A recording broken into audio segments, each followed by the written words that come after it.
Yeah, guys. So today we are going to be reading Loud House Enough is Enough. This is my 5th take, but I got my hair dyed. Before I did this, I had to get it dyed twice, and now I just look like a redhead. Half of my head, it was supposed to be blonde, but my product didn't work. But yeah, guys. I think we should get started. We're reading our first Loud House creepypasta. I'm about to get a thumbnail for this, me guys. But anyway, let's get started. Have you ever heard of this show called The Loud House? It's a series where a middle child, Lincoln Loud, has to survive in a family of 10 sisters. Yeah, that show. Well, what if I told you I found an unreleased dark episode? Well, it happened to me a few days before writing this. It's a bit of a long story. I was surfing the web. I'm sorry I sound that weird when I do it, but anyway. And I came across a website of salvaged media known as Digital Fossils. It was a website that carried strange, lost pieces of media that were either phone calls, security footage, images, deleted TV movies, etc. I had an interest for the strange, lost pieces of media, so, curious enough, I wanted to check out this website. The links were ordered as fossil, and then followed by uppercase word and short phrase with few numbers. These words or phrases were sometimes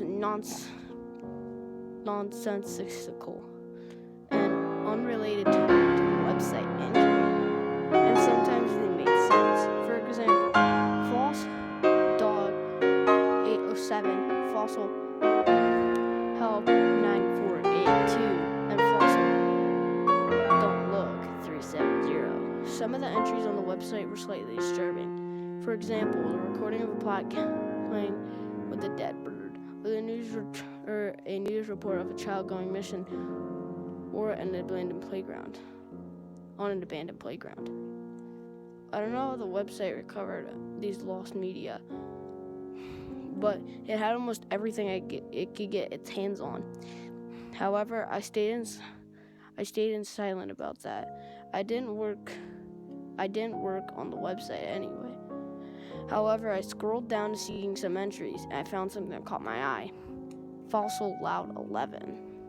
It was rather interesting, and the word reminded me of the ones that were randomized, but after it had 11 in it, it reminded me of Lincoln Loud, the 11-year-old boy from the show I was talking about earlier.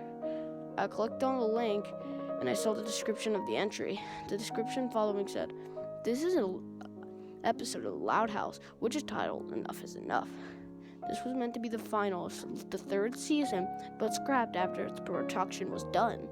Chris will be planning another season 3 finale at the moment. However, the replacement is reasonable. The episode was lost due to being too disturbing and dark for the series. If you are a Loud House fan, we must tell you this is no joke. Viewer discretion is advised." I was curious. I wondered what it would be like this for the show like The Loud House to have such an amazing episode like this. So afterward, I downloaded it and I started the episode. When the episode started, the usual intro played. Nothing wrong so far. However, at the end, nobody went to the couch. Hey, Mom. And it didn't act like they were there at all. So Lily's poo-poo wasn't present. Another thing that was wrong was the ending logo was tainted with the color of pastel red instead of orange. The website was not joking around. This was definitely something wrong with the episode. The title card had a black background with white fog following over the left of it. The centered text saying "Enough is enough."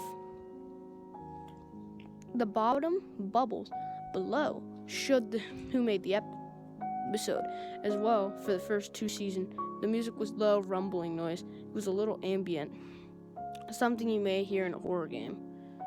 The episode began outside with the view of the house, as it did sometimes. The music was absent, like the beginning of Brawl in the Family. It cut to Lincoln watching television.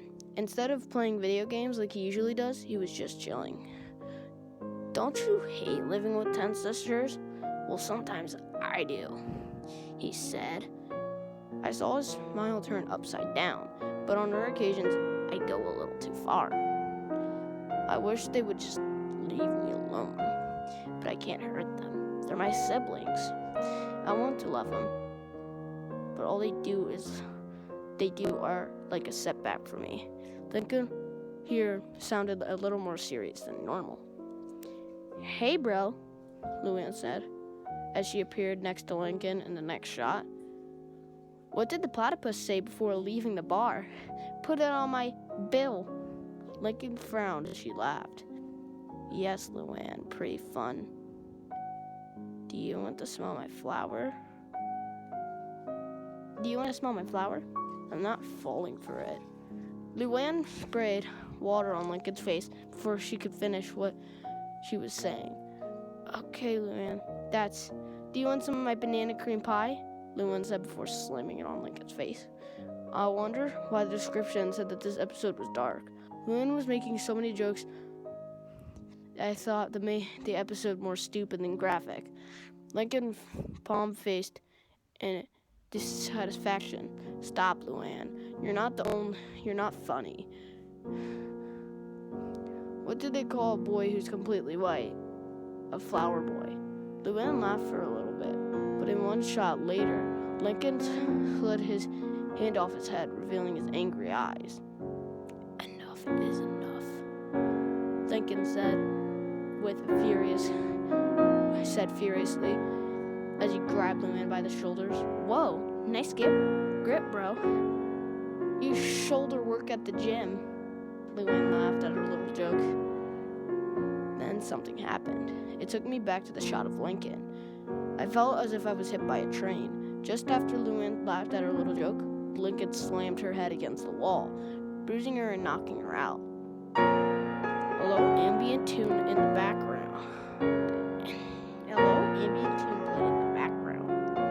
Lincoln gasped at what he started, at the crack in Luann's head, and at her purple bruised, unconscious body. He looked at his hands in fear. What have I done? I've never done something like this. He looked back at Luann, but this made me feel so alive. For some reason, I've never felt this good in a while. I know just what to do. It cut back to black for 3 seconds, transitioning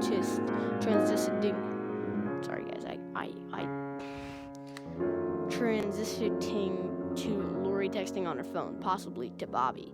"Hey, Lori, can you drive me to the comic store?" Just do it yourself or get Mom." Lincoln.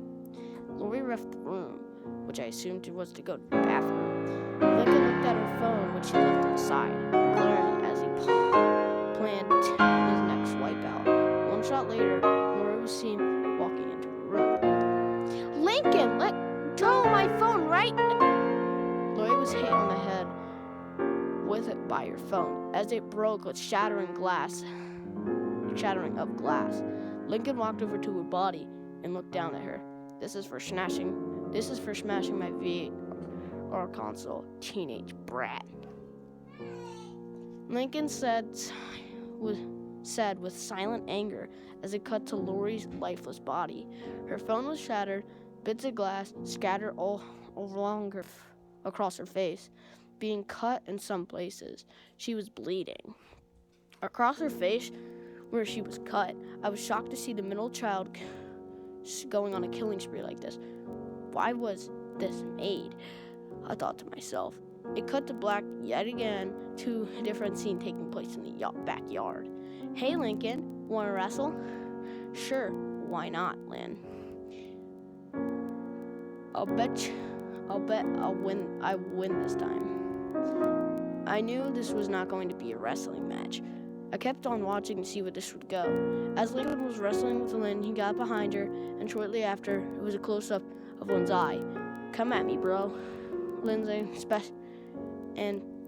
expectation was cut short when she not winded her eyes, but she gagged.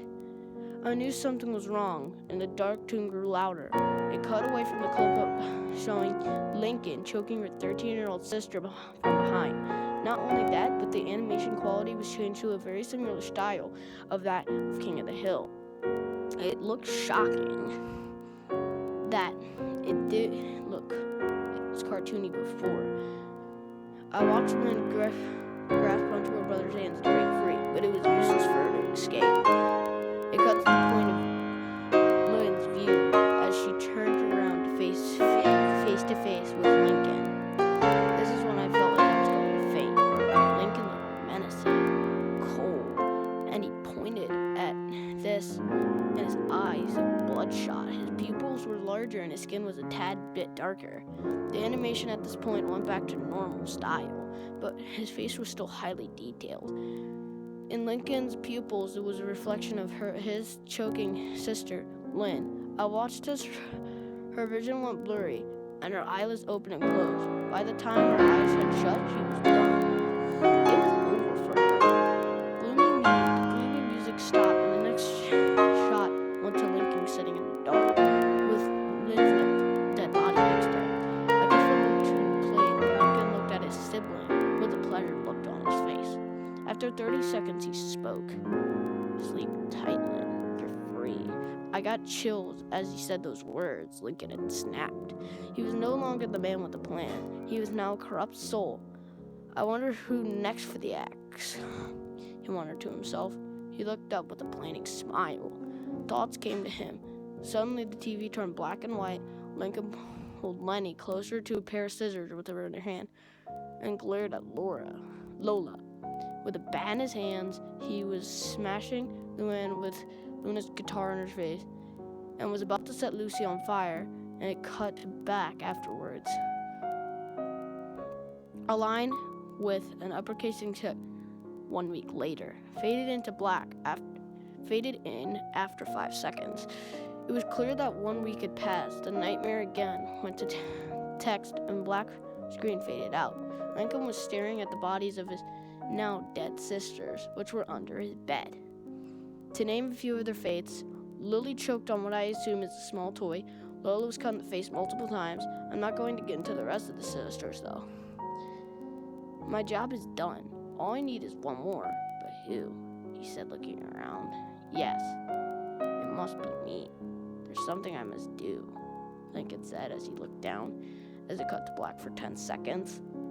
Lincoln was hanging from the ceiling. His back turned against the camera. I felt bewildered, as the Loud siblings are all dead. All because Lincoln snapped. And it built up to this moment. Lincoln had to kill himself in order to join his sisters. Well, not all of his sisters. Just after a silent 12 seconds, Luann slowly got out of Lincoln's bed, panted heavily. It was a relief that she didn't die. Like I said earlier, she was knocked out, not in the head. Her wounds were still present and a bit pale, and it looked like a little bit more blood had dripped down her face, but not entirely. She looked at back at the Lincoln and back at her sisters, which were now lifeless corpses. This is no joke, Luann said softly. She witnessed her first mass murder. She stood in front of her at the moment before limping outside, possibly to tell the parents what happened. Afterwards, the cameras panned in slowly to Lincoln's hanging body. It faded to black, the end of the episode, and credits had an eerie ambient tune, and the background was white fog, which is the title card. Black background went moving, but it lasted a little longer. As the credits stopped, the screen went black, and the echoing high tune rang for around 12 seconds. It gave me the willies. Afterwards, the episode was finally over. Questions still rang through my head. Why was this made? What led Chris Savino, the creator of this show, to make this? The episode had have something to do with it. I just knew it had to. I tried some research about the CERN episode, but nothing was found on the specific episode. I went to bed after spending 25 minutes of useless research because no other website had anything of the episode. Alright guys, I really hope you guys enjoy this. Make sure to subscribe, like, and comment. And guys, I will see you in the next one. Maybe tomorrow. Yeah, probably tomorrow because I'm leaving for the 2-week trip. But, I'll still try to do some. And bye guys. See you guys.